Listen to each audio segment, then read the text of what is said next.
Hello everyone, welcome to a online solution. मैं हूं शेखर और आज की ये वीडियो बहुत ही शानदार होने वाली है आप लोगों के लिए। इसमें मैं लाया हूं साइंस का इम्पॉर्टेंट मॉडल पेपर जो कि आपके एग्जाम में पूछने वाला सवाल लाया हूं। इस वीडियो में टोटल मैं आपके लिए 40 क्वेश्चन डिस्कस करूंगा जो कि टॉप वीवीआई क्वेश्चन होगा। ये सारा क्वेश्चन एग्जाम में पूछे जा चुके हैं और आगे पूछे जाएंगे। आपके एग्जाम में टोटल 48 क्वेश्चन पूछे जाते हैं जिसमें कि आपको 40 क्वेश्चन बनाना है, ठीक है। क्योंकि अगर आप इस साल एग्जाम दे रहे हो तो इस साल में यही है पैटर्न है जो कि चेंज हो चुका है। तो इस वीडियो में 40 क्वेश्चन लाया हूं, एकदम कंप्लीट तक देखो ये वीडियो। गारंटी लेता हूं कि ये सारा क्वेश्चन मैं आपको याद दिलाऊंगा वीडियो के एंड तक, ठीक है। पूरा क्वेश्चन याद दिलवाने का जो गारंटी मैं लेता हूं, बस आप वीडियो के एंड तक देखना। ओके, बहुत ही इंटरेस्टिंग क्वेश्चन है और ये सारा क्वेश्चन जब देखोगे ना तो आपका माइंड फ्रेश होगा, इससे बहुत कुछ होगा यार। आप वीडियो को देखो। सबसे पहले मैं क्वेश्चन नंबर 1 को स्टार्ट करता हूं, बस आप वीडियो में बने रहिएगा और अपने दोस्तों को शेयर करेंगे, ठीक है। तो सबसे पहला नंबर सवाल आपकी स्क्रीन पर। ओके, क्वेश्चन नंबर 1 को देखें। किस दर्पण की फोकस दूरी ऋणात्मक होती है? ऑप्शन समतल दर्पण, अवतल दर्पण, उत्तल दर्पण, इनमें से कोई नहीं। ये 3 दर्पण है और इनमें बताना है कि किसकी फोकस दूरी ऋणात्मक होती है। तो यहां पर होगा अवतल दर्पण की फोकस दूरी ऋणात्मक होती है। और ये क्वेश्चन अधिकतर बार एग्जाम में आता है और जो बहुत सारे बच्चे इसमें कंफ्यूज भी कर जाते हैं कौन धनात्मक होता है और कौन ऋणात्मक होता है। तो मैं आपको क्लियर करने वाला हूं इसको और आप रिवीजन करोगे बार बार तो शायद आपसे और भी क्लियर होगा, ठीक है। देखो, अगर पूछेगा कि फोकस दूरी ऋणात्मक तो ऋणात्मक होती है अवतल दर्पण में, और अगर पूछेगा फोकस दूरी धनात्मक भैया तो आपको मारना है किसमें? उत्तल दर्पण में। उत्तल दर्पण में फोकस दूरी होती है धनात्मक, तो आपको याद रखना है, ठीक है। उसके बाद हम लोग बढ़ते हैं 22 सॉरी 2 नंबर सवाल जो कि मोस्ट इंपॉर्टेंट है। दर्पण की फोकस दूरी एफ और वक्रता त्रिज्या आर में क्या संबंध है? लो, एफ और वक्रता त्रिज्या, ठीक है, यानी कि फोकस दूरी और वक्रता त्रिज्या, इन दोनों के बीच क्या संबंध है, क्या रिलेशन है? तो यहां पर बी ऑप्शन राइट होगा, एफ बराबर आर बाई टू, यही संबंध है डियर। इसका बी ऑप्शन हमारा राइट आंसर होगा। इनके बाद देखते हैं 30 नंबर सवाल। ओके, सबसे पहले देखता हूं क्वेश्चन झप तो नहीं रहा। नहीं झप रहा। देखो, क्वेश्चन नंबर 3 कहता है सामान्य दृष्टि के लिए स्पष्ट दृष्टि की न्यूनतम दूरी क्या होती है? सामान्य दृष्टि के लिए स्पष्ट दृष्टि की न्यूनतम दूरी यानी कि कम कम, और अगर आपको बोलेगा कम न्यूनतम दूरी बोलेगा तो 25 सेंटीमीटर मारना है आपको, 25 सेंटीमीटर। यहां पर भी ऑप्शन राइट होगा। और अगर यहीं पे पूछ देगा दूर बिंदु क्या होती है, दूर दूरी क्या होती है, तो दूर के लिए आपको मारना है जी अनंत। और ये निकट दृष्टि दोष यानी कि आपको न्यूनतम के लिए क्या मारना है? न्यूनतम के लिए मारना है आपको 25 सेंटीमीटर। क्लियर है? उसके बाद अगला क्वेश्चन देखते हैं, 4 नंबर सवाल। देखो, 4 नंबर सवाल कहता है श्वेत प्रकाश का कौन सा रंग किसी प्रिज्म से किसी प्रिज्म से गुजरने के पश्चात सबसे कम झुकता है? यानी पहला ऑप्शन देखो, बैगनी, नीला, लाल और पीला। इन सभी रंगों में से बताना है कि कौन सा रंग है जो कि प्रिज्म से गुजरने के बाद, प्रिज्म से गुजरने के पश्चात सबसे कम झुकता है। जैसे ये प्रिज्म है और इनसे प्रकाश आ रहा और क्या हो रहा है? सबसे कम झुक रहा है, ठीक है। तो यहाँ पर लाल हमारा करेक्ट आंसर होगा। सबसे कम झुकने वाला जो है यहाँ पर लाल होगा, यानी कि हमारा सी ऑप्शन यहाँ पे करेक्ट हो जाएगा। क्लियर है? उसके बाद आगे देखते हैं क्वेश्चन नंबर 5। देखो डियर, क्वेश्चन नंबर 5 कहता है मानव आंख की रेटिना द्वारा बनाई गई छवि होती है। मानव आंख के रेटिना के द्वारा बनाई गई छवि कैसी होती है? आभासी और सीधा, वास्तविक और उल्टा, और आभासी और उल्टा, और वास्तविक और सीधा। तो देखो, 5 का करेक्ट आंसर होगा हमारा ऑप्शन नंबर बी, ये होता है वास्तविक और उल्टा। मानव के द्वारा, मानव आंख के द्वारा जो रेटिना के द्वारा जो बनाई गई छवि होती है ये होती है वास्तविक और उल्टा। इसका बी ऑप्शन हमारा राइट होगा। इनके बाद देखो, मैं इसमें आपको होमवर्क भी दूंगा तो वीडियो के एंड तक जरूर देखेंगे, ठीक है। इसका आंसर मैं आपको लास्ट में बताऊंगा, ठीक है। क्वेश्चन नंबर 6 कहता है आकाश का रंग नीला प्रतीत होता है, किसके कारण आकाश का रंग नीला प्रतीत होता है? प्रकाश के परावर्तन के कारण, प्रकाश के प्रकिरणन के कारण, या प्रकाश के अपवर्तन के कारण, या इनमें से कोई नहीं। तो देखो, आकाश का रंग नीला जो दिखाई देती है वो मतलब ये किसके कारण? प्रकाश के प्रकिरणन के कारण दिखाई देता है। यानी कि 6 का करेक्ट आंसर क्या होगा? बी ऑप्शन हमारा राइट होगा। नीला नीला बोले तो ब्लू, ब्लू दिखाई देती है प्रकाश के प्रकीर्णन के कारण। अगला क्वेश्चन देखो, किस दर्पण से वस्तु का प्रतिबिंब बड़ा बनता है? लो, बहुत इंपॉर्टेंट क्वेश्चन है। अब देखो, इससे क्वेश्चन डिस्कस होगी कुछ कुछ, गौर से देखना बस आप वीडियो को। यानी यहां पर क्या पूछ रहा किस दर्पण से वस्तु का प्रतिबिंब बड़ा होता है? अवतल दर्पण से वस्तु का प्रतिबिंब क्या होता है जी? तो बड़ा होता है। और अगर आपको पूछेगा उत्तल दर्पण, तो उत्तल दर्पण में वस्तु का प्रतिबिंब छोटा होता है और समतल दर्पण में वस्तु का प्रतिबिंब बराबर होती है। और ये इन तीनों में से कोई ना कोई क्वेश्चन एग्जाम में आएगा। आपको छोटा पूछ देगा या बड़ा पूछ देगा या बराबर पूछेगा, आपको तीनों याद रखना है, ठीक है? चलो अगला क्वेश्चन देखो।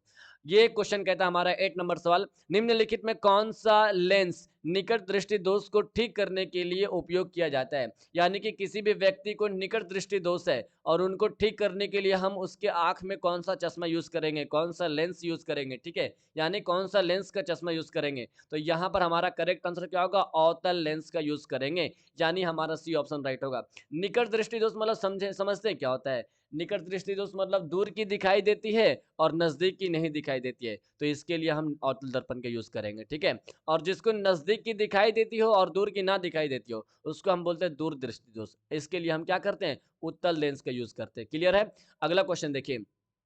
9 नंबर सवाल कहता है, निम्नांकित में से कौन उपकरण विद्युत धारा की उपस्थिति को दर्शाता है? यानी कि ये चारों उपकरणों में से कौन सा उपकरण जो है विद्युत धारा की परिस्थिति उप उप उप उपस्थिति है ना, उपस्थिति को दर्शाता है। तो यहाँ पर गैल्वेनोमीटर हमारा ए ऑप्शन राइट होगा, यही दर्शाता है जी। अगला क्वेश्चन देखिए। 10 नंबर सवाल, most important VVI objective question for a board exam. दाएं हाथ के अंगूठे के नियम को किसने प्रतिपादित किया था? दाएं हाथ के अंगूठे को किसने प्रतिपादित किया था? ये किया था मैक्सवेल ने। मैक्सवेल ने दाएं हाथ के अंगूठे के नियम को प्रतिपादित किया था। इसका डी ऑप्शन हमारा राइट होगा, डी ऑप्शन। अगला क्वेश्चन देखिए। 11 नंबर सवाल कहता है, विभवांतर का एसआई मात्रक क्या होता है डियर? बताओ फटाफट बताओ। विभवांतर का एसआई मात्रक वोल्ट, ओम, एम्पियर और कूलाम। विभवांतर का एसआई मात्रक होता है वोल्ट, यानी कि 11 का ए ऑप्शन हमारा राइट आंसर होगा। 11 का ए ऑप्शन हमारा राइट होगा, बिल्कुल। ओके, अगला क्वेश्चन देखते हैं। अगला क्वेश्चन कहता है, निम्नलिखित में किस संयोजन द्वारा प्रतिरोध का मान बढ़ता है? सबसे पहले प्रतिरोध का एसआई मात्रक क्या होता है? प्रतिरोध का एसआई मात्रक होता है ओम। और यहाँ पर क्या बोल रहा है कि किस संयोजन के द्वारा प्रतिरोध का मान बढ़ता है? तो ऑप्शन देखो, श्रेणी क्रम, समांतर क्रम, श्रेणी और समांतर दोनों, इनमें से कोई नहीं। तो देखो यहाँ पर जो करेक्ट आंसर होगा 12 का ए ऑप्शन राइट होगा, श्रेणी क्रम में, ठीक है? श्रेणी क्रम बढ़ेगा, ठीक है? तो यहाँ पे याद रखेंगे ए ऑप्शन राइट होगा। तो डियर, मैं आपसे एक छोटी सी एक रिक्वेस्ट करना चाहूँगा। वीडियो अगर आप यहाँ तक देख चुके हैं तो आगे भी ज़रूर देखें। और इस वीडियो का टारगेट मैं आपको देता हूँ 2000 लाइक। तो 2000 लाइक आपको ही कंप्लीट करना है। अगर आप जितने भी बंदे वीडियो को देख रहे हैं ना, अगर आप एक एक लाइक करेंगे ना, तो इंशाल्लाह ज़रूर कंप्लीट हो जाएगी। तो प्लीज़ यार, लाइक करने में कंजूसी ना करें। मैं आपके लिए रेगुलर वीडियो लाऊंगा, बताएंगे कि कौन कौन सब्जेक्ट की आपको ऑब्जेक्टिव चाहिए। ओके, तो फटाफट सभी लोग 2000 लाइक कंप्लीट कर दो डियर। जुनून होना चाहिए लाइक करने वक्त में, ठीक है? चलो अगला क्वेश्चन देखते हैं। 13 नंबर सवाल कहता है, चुंबकीय बल रेखा की प्रकृति कैसी होती है? चुंबकीय बल रेखा की प्रकृति होती है काल्पनिक, वास्तविक, काल्पनिक एवं वास्तविक, है ना? वास्तविक एवं काल्पनिक दोनों, या इनमें से कोई नहीं। तो चुंबकीय बल रेखा की प्रकृति होती है काल्पनिक, यानी कि हमारा ए ऑप्शन राइट होगा, ए ऑप्शन इस क्वेश्चन का। इसके बाद 14 नंबर सवाल देखिए, 1 किलोवाट घंटा किसके बराबर होता है? 1 किलोवाट घंटा किसके बराबर होता है? तो ये होता है जी हमारा सी ऑप्शन राइट होगा, 3 × 6 गुने 10⁻⁶ जूल। इसी के बराबर होता है 1 किलोवाट घंटा। इसका सी ऑप्शन हमारा राइट आंसर होगा।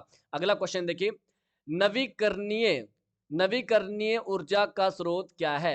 नवीकरणीय मतलब समझ रहे आप क्या होगा? सबसे पहले अनवीकरणीय कौन है? तो अनवीकरणीय कोयला का ऊर्जा है। तो सबसे पहले जो क्वेश्चन है उसको डिस्कस करते हैं, ठीक है?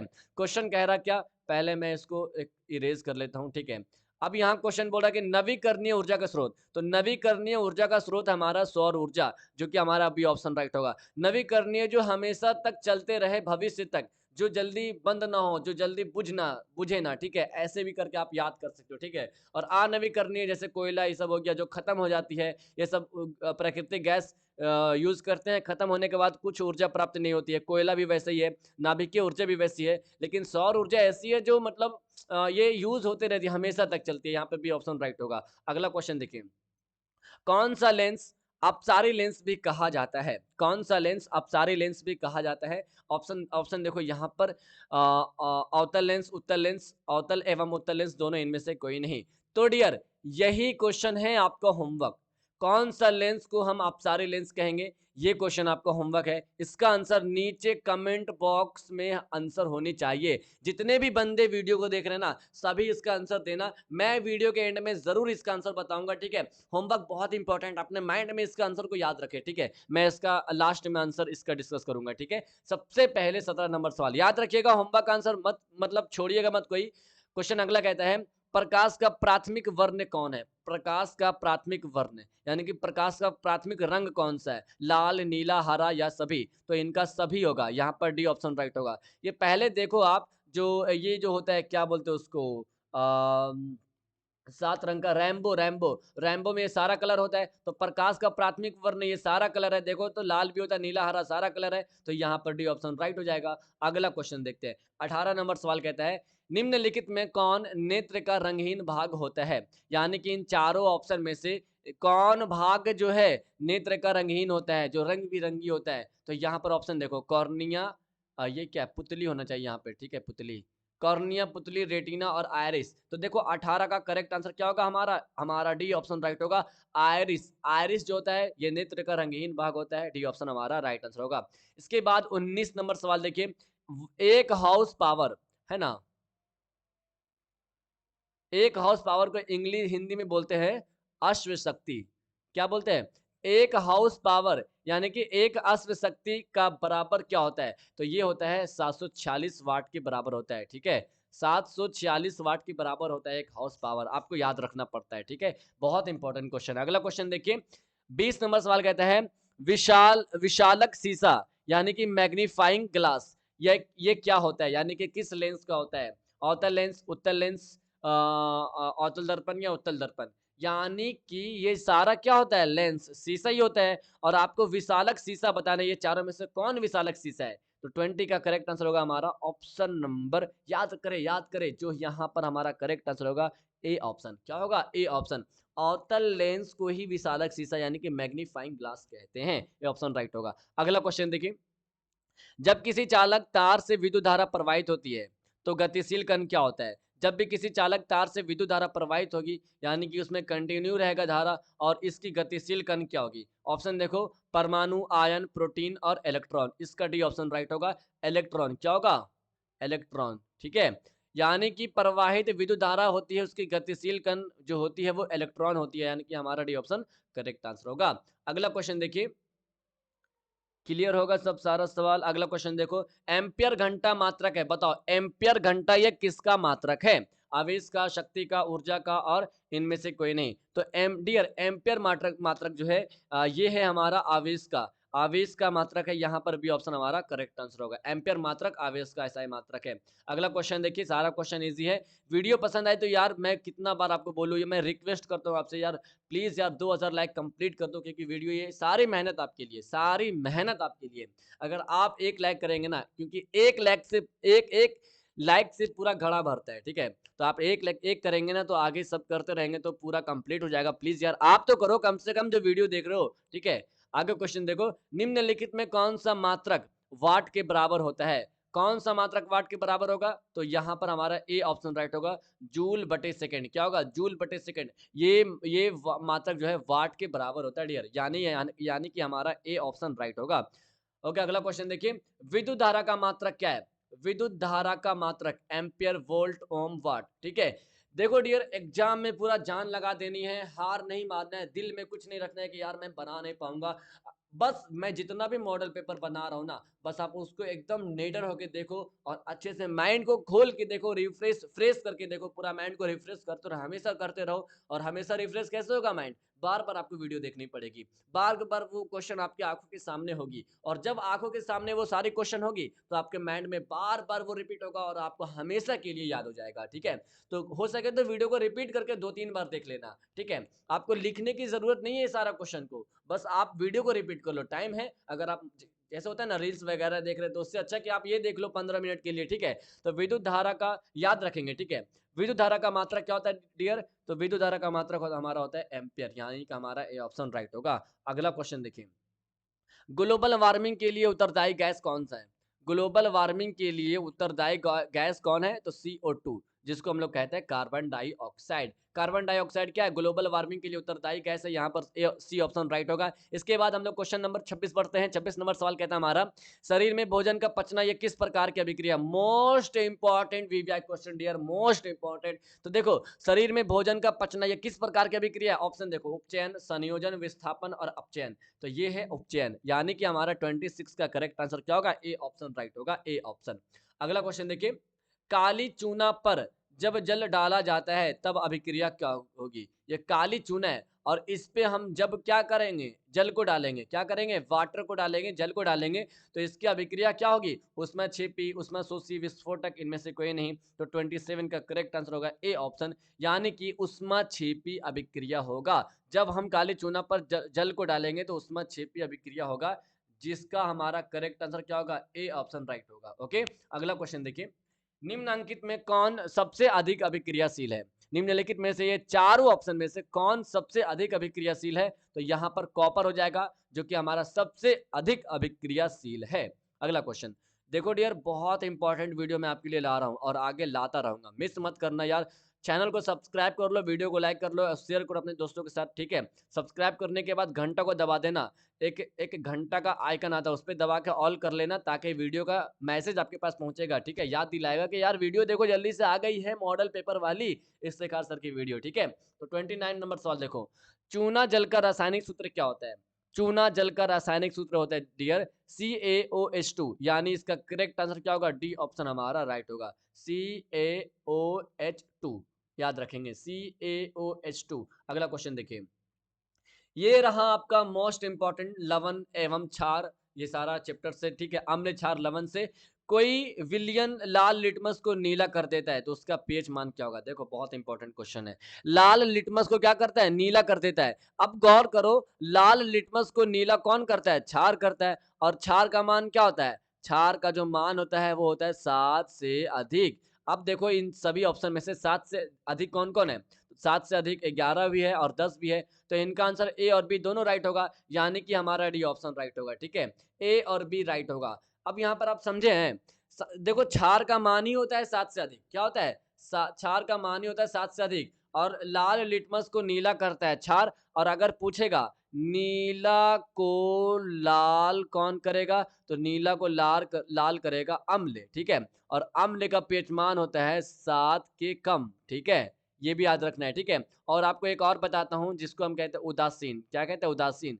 उदासीन विलयन का पीएच मान होता है 7 के बराबर होता है। तो आपको इतना याद रखना है कि उदासीन विलयन का पीएच मान 7 के बराबर होती है, और अम्लीय विलयन का पीएच मान होता है 7 से कम, और उदासीन विलयन का पीएच मान क्या होता है? 7 से अधिक होता है। आप अपने होमवर्क को याद रखेंगे, क्योंकि जो मैं होमवर्क दिया हूं ना, उसको छोड़ना मत, याद रखना आपने क्या आंसर दिया था उसका।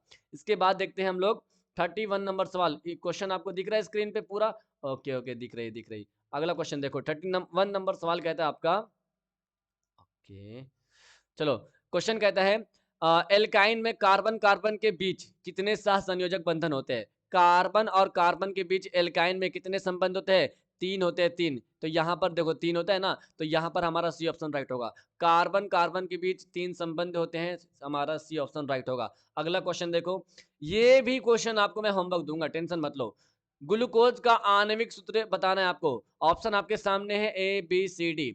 ग्लूकोज का आणविक सूत्र क्या होता है, ये भी आपको होमवर्क है। तो मैं आपको 16 नंबर सवाल और 32 नंबर सवाल, ये दोनों होमवर्क दिया हूं, दोनों का आंसर नीचे कमेंट बॉक्स में होनी चाहिए डियर, और दोनों सही होनी चाहिए, क्योंकि उम्मीद है कि आपने सारा क्वेश्चन का आंसर बिल्कुल राइट दिया होगा, ठीक है? बहुत इंपॉर्टेंट मॉडल पेपर है। तो हम लोग आगे बढ़ते हैं। इन सभी जो होमवर्क दिया हूं ना, इनको मैं लास्ट में डिस्कस करूंगा, वीडियो के लास्ट में, ठीक है? तो याद रखिएगा कौन कौन क्वेश्चन सर होमवर्क दिए थे। अगला क्वेश्चन देखिए, 33 नंबर सवाल कहता है, उच्च वसीय अम्लों के सोडियम लवण कहलाते हैं। उच्च वसीय अम्लों के सोडियम लवण क्या कहलाते हैं? ऑप्शन देखो, साबुन, अपमार्जक, अपमार्जक, प्लास्टिक और रबर। तो यहाँ पर 33 का ए ऑप्शन राइट होगा, साबुन कहलाते हैं, साबुन। उच्च वसीय अम्लों के सोडियम लवण को क्या कहते हैं? साबुन कहते हैं। ओके, बाद उसके बाद अगला देखिए, 34 नंबर सवाल कहता है, एक बॉन्ड CHO अभिक्रियाशील मूलक को क्या कहते हैं? सीधी सी बात बताऊं आपको, ये जो होता है ना, ये बॉन्ड कहलाता है, बॉन्ड, ठीक है? बॉन्ड। अगर आपको याद नहीं होता है तो आप ऐसे डायरेक्ट याद कर लो, अपने अपने खुद को याद करने के लिए -CHO याद कर लो, ठीक है? तो ये अभिक्रियाशील मूलक क्या कहलाते हैं? तो ये कहलाते हैं जी हमारा एल्डिहाइड कहलाते हैं, यानी हमारा ए ऑप्शन राइट होगा। देखो अल्कोहल भी पूछता है, कीटोन भी पूछता है, तो सबका देख लो कैसे-कैसे इसका अभिक्रियाशील मूलक होता है, ठीक है?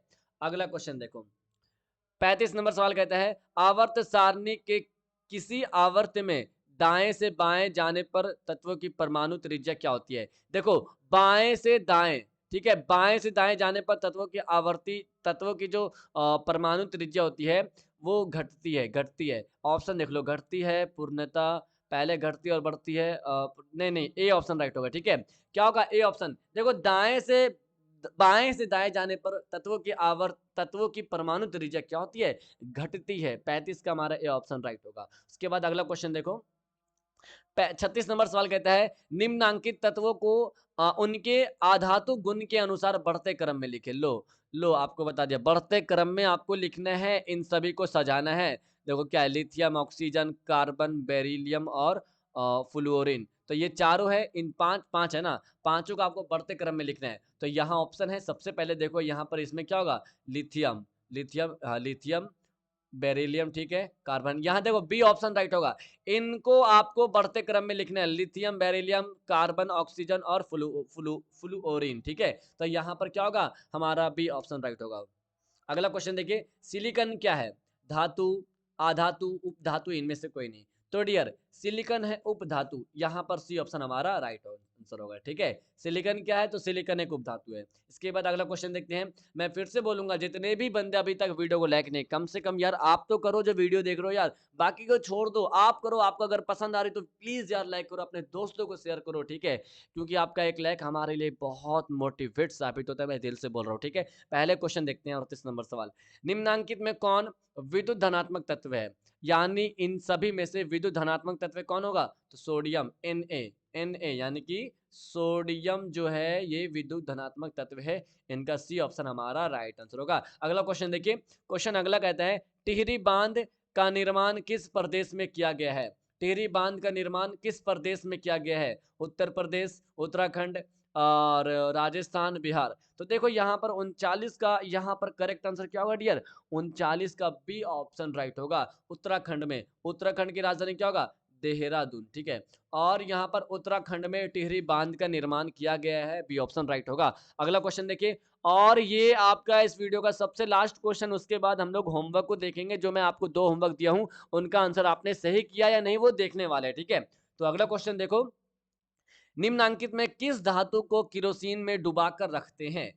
मैग्नीशियम, सोडियम, पारा, टंगस्टन, ये सभी क्या है? धातु है। और किसको हम सोडियम के अंदर डुबा कर रखते हैं? तो सोडियम, सॉरी, किसको हम किरोसिन के अंदर डुबा के रखते हैं? तो सोडियम को हम किरोसिन के अंदर डुबा के रखते हैं। तो यहाँ पर बी ऑप्शन हमारा राइट होगा। याद रखेंगे, किरोसिन को हम लोग किरोसिन के अंदर डुबा कर किसको रखते हैं? सोडियम को रखते हैं, सोडियम को, ठीक है। तो हमेशा के लिए याद कर लो। अब बढ़ते हैं हम लोग, जो होमवर्क मैं आपको दिया था उसके बाद मैं आपको बोलूंगा क्या, वो आप देखने वाले हैं, ठीक है। तो सबसे पहले हम लोग होमवर्क को देखते हैं। तो हम लोगों ने सबसे पहले जो होमवर्क देखे थे, ये लो 32 नंबर सवाल भी मैं आपको होमवर्क दिया था, याद है ना? ग्लूकोज का आणविक सूत्र मैं आपसे पूछा था, क्या ग्लूकोज का आणविक सूत्र? अब ग्लूकोज का आणविक सूत्र जिन जिन यानी कि जो जो स्टूडेंट इसका आंसर दिए वो ध्यान देंगे, इसका आंसर ए होगा C6H12 और O6 मिला लो। उम्मीद है कि सभी ने आंसर सही दिया होगा, कोई बच्चा ऐसा नहीं जो गलत दिया होगा, सबका आंसर राइट है, मुझे मालूम है। Very good, very good. उसके बाद हम लोग देखते हैं अगला क्वेश्चन, जो होमवर्क दिए थे, जल्दी से देखेंगे। अच्छा, एक बात और मैं आपको बताऊंगा, वीडियो अगर आपको पसंद आ रही है ना, तो वीडियो को लाइक जरूर करेंगे। और सबसे इंपॉर्टेंट, तो आपको वीडियो के नीचे कमेंट बॉक्स में लिखना है डियर, कमेंट बॉक्स में आप अपनी दिल की फीलिंग को जाहिर करना है कमेंट बॉक्स में, ठीक है। 16 नंबर भी होमवर्क था आपका, कौन सा लेंस अपसारी लेंस कहा जाता है? तो डियर अपसारी लेंस किसे कहेंगे? तो आपको मालूम होना चाहिए। एक बार फिर से आप लोग आंसर दीजिए इसका, मैं देखना चाहता हूँ कि आप लोग का आंसर क्या आता है। Okay, very good. देखो डियर, अपसारी लेंस हम लोग कहेंगे अवतल लेंस को अपसारी लेंस, और उत्तल लेंस को कहेंगे अभिसारी लेंस, ठीक है। तो याद रखना अभी सारे लेंस उत्तल लेंस को और अब सारे लेंस अवतल लेंस को। तो उम्मीद है कि आप लोगों ने दोनों होमवर्क का आंसर बिल्कुल राइट दिया। जिन-जिन स्टूडेंट को ये सारा क्वेश्चन अगर थोड़ा-सा समझ में नहीं आया तो फिर से रिपीट करके देखो एक बार वीडियो। मैं आपको बताया ना, क्योंकि बार-बार रिपीट करने से कॉन्शियस पावर मैन की जो पावर होती है वो बढ़ती है। ठीक है? तो रिपीट कर लो एक बार सारे क्वेश्चन अपने दोस्तों के साथ शेयर करो।